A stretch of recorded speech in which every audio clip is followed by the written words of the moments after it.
Hello everyone, welcome back to my channel. তো তোমরা সবাই কেমন আছো? আই হোপ সবাই খুব ভালো আছো, আমিও ভালো আছি। আমার আরও একটি নতুন ভিডিওতে সবাইকে অনেক ওয়েলকাম, অনেক ভালোবাসা। এটি হচ্ছে আমার দুর্গাপুজোর শাড়ি বলতে পারো। আজকে আমি বের করেছিলাম আর শাড়ি কালেকশন একটা ভিডিও শ্যুট করলাম, যেটা তোমরা আগের দিন দেখে নিয়েছো। তো দেখো, এই রানী কালারের ব্লাউজ পিস রয়েছে, তো দেখে আমার বেশ ভালোই লাগলো, যে জন্য আমি পুরো শাড়িটা খুললাম।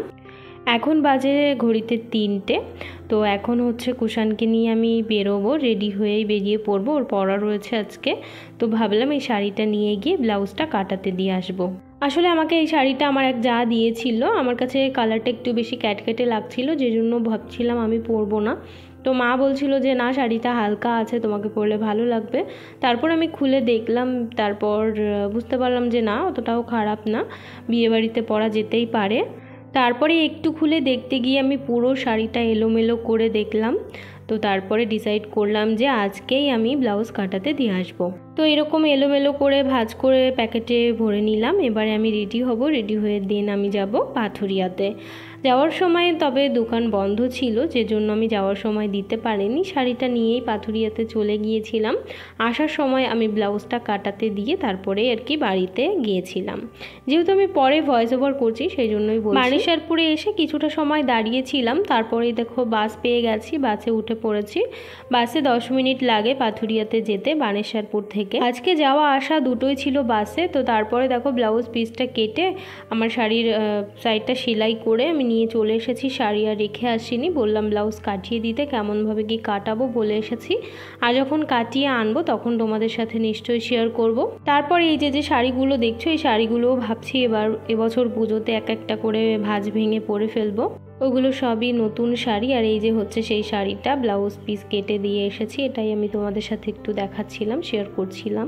তো তারপরে আমি আর ভিডিও কন্টিনিউ করিনি। পরের দিন সকালবেলায় বসেছি আমি সবজি বলতে পেঁয়াজ, রসুন, আদা ছাড়িয়ে নিচ্ছিলাম। এখন পেঁয়াজ কুচিয়ে নিচ্ছি। বাবা একটু মাটন এনেছে, সেটাই এখন রান্না করব। আমার হাজব্যান্ড বাড়ি থাকলে মাটন অনেকবার রান্না করা হয়ে যায়, মাসে অনেক কয়বার, ধরো সপ্তাহে 2বার তো হয়ই।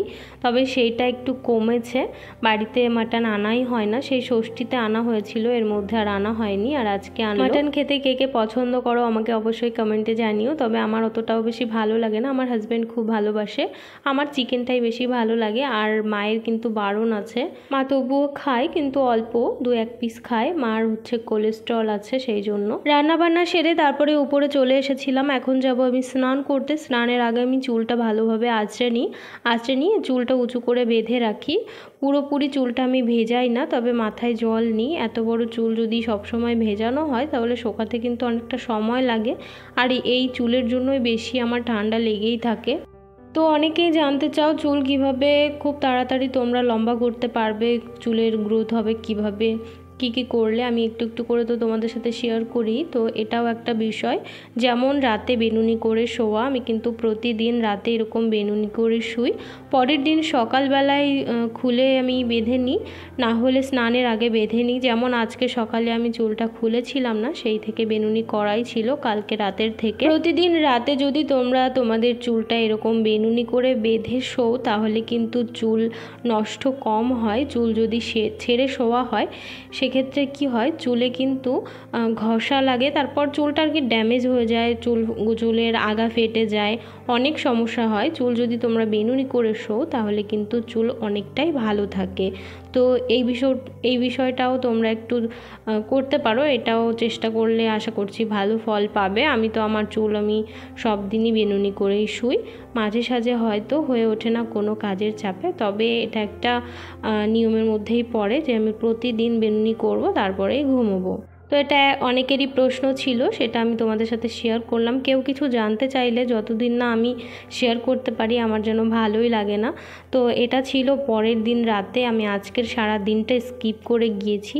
তো দেখো আমি এখন চুলটা বেনুনি করে নেব, এখন বেনুনি করে শোবো, তারপরে কিন্তু আমি কালকে সকালবেলায় খুলে ফেলবো বা স্নানের আগে খুলে ফেলবো। আজকের চুলটা তোমরা একটু ভালোভাবে দেখে নাও। কালকে করব আমি চুলে হেনা দেওয়ার জন্য, মানে কালকে হেনা করব, তো সেই জন্য ভাবলাম ভাবলাম আজকের চুলটা আমি তোমাদের সাথে একটু শেয়ার করি, তোমরা একটু বুঝতে পারবে পার্থক্যটা। সেই জন্য চুলে হেনা দেওয়ার ভিডিও যদি তোমরা দেখতে চাও অবশ্যই দেখতে পারো, আমি ডেসক্রিপশানে লিঙ্ক দিয়ে রাখবো। মৌরি হেনার প্যাক তোমরা কিভাবে রেডি করবে সেটাও আমি আলাদাভাবে দিয়ে দেবো, এমনকি নূপুর হেনা তোমরা কিভাবে ইউজ করবে সেটাও দিয়ে দেবো। আর যদি তোমরা দেখতে চাও যে অ্যালোভেরা হেয়ার প্যাক কিভাবে তোমাদের চুলে তোমরা অ্যাপ্লাই করবে সেটাও আমি দিয়ে দেবো, তোমরা চাইলে দেখে নিতে পারো। বেনুনি করে তো রাতে শুয়ে পড়েছিলাম, সকালবেলায় উঠে আজকে আমি চুলটা খুলে ফেলেছি, তারপরে কিন্তু রান্নাবান্না করলাম। রান্নাবান্না সেরে এখন আমি কুষাণকে নিয়ে যাব ওর স্কুলে, ওর আজকে এক্সাম রয়েছে, আজ থেকেই শুরু হচ্ছে। তো ওর স্কুলে আমার সেভাবে যাওয়া হয় না, যে অনেক মায়েরা আছে এলকেজিতে ভর্তি করার পর বসে থাকে, তো আমার কিন্তু কুষাণকে নিয়ে কখনোই বসতে হয়নি। আমি মাঝে সাঝে থেকেছি, তবে সেটা পরীক্ষা চলতো সেই জন্য বা কোনো দরকারে এরকম কিছু। আজকে যেহেতু প্রথম দিন তাই রান্নাবান্না সেরে নিয়েছি, তারপর কুষাণকে খাইয়ে ওকে স্নানও করিয়ে দিয়েছি। আজকে স্নান করিয়ে তারপরে আমি এখন বেরো হব। আর আমি আমার মামি শাশুড়ির সাথেই যাচ্ছি, একসাথেই আমরা যাব, ওখানেও বসবো।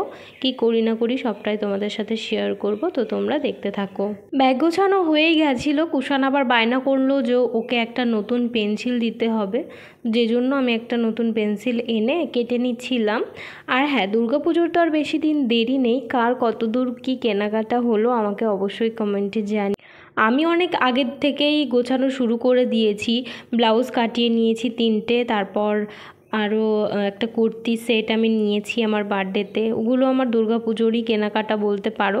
তবে এখনও ফাইনাল কেনাকাটা আমি সেইভাবে করিনি, কি করি না করি সবটাই তোমাদের সাথে শেয়ার করব। আর যারা যারা দেখতে এক্সাইটেড আছো তারা অবশ্যই কমেন্ট করো, তোমাদের কমেন্ট পেয়ে হয়তো আমি তাড়াহুড়ো করে বেরিয়ে পড়তেই পারি কেনাকাটা করার জন্য।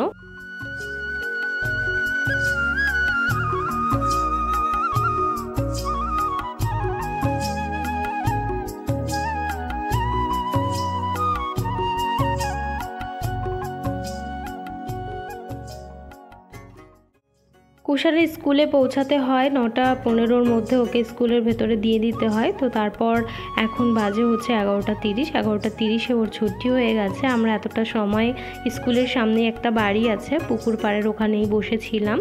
এবারে কুষাণকে নিয়ে আমরা সোজা চলে যাব বাড়ি। আর হ্যাঁ, ওখানে বসে আমি লাইভ ভিডিও করেছি, লাইভ ভিডিওর ডিসক্রিপশানে লিঙ্ক দিয়ে দেবো, তোমরা চাইলে দেখে নিতে পারো, যে জন্য আমি ব্লগটা ভালোভাবে করতে পারিনি। তো লাইভে অনেকেই এসেছিলো, তাদের সাথেও কিছু গল্প হয়েছে, তবে নেটওয়ার্কের প্রবলেমের জন্য পরে অর্ধেকটা শেষের দিকে আমি কারোর রিপ্লাই দিতে পারিনি। যাই হোক, সেটা আমি লাইভের মধ্যে বলেও দিয়েছি। এখন কিন্তু স্কুল পুরোপুরি ছুটি হয়নি। বাড়ি এসে কুষাণকে স্নান করিয়ে খাইয়ে তারপরে আমি দেখো এদিকে সসপ্যানটা বসিয়ে দিয়েছি, এর মধ্যে দিয়ে দেবো জল, চা পাতা, একটা হেনার প্যাক রেডি করব সেই জন্য। তো তোমরা সেই ভিডিওটা দেখে নিতে পারো, আমি ডিসক্রিপশানে লিঙ্ক দিয়ে রাখবো। আর আজকের ব্লগটা এখানেই শেষ করছি। আই হোপ আজকের ব্লগটি তোমাদের দেখতে অনেক ভালো লেগেছে, ভালো লাগলে please like, comment, share and subscribe my channel. তোমাদের মূল্যবান সময় দিয়ে আমার ভিডিও দেখার জন্য তোমাদের অসংখ্য ধন্যবাদ ও অনেক অনেক ভালোবাসা। সবাই খুব ভালো থেকো, আবারও দেখা হচ্ছে নতুন কোনো ভিডিও।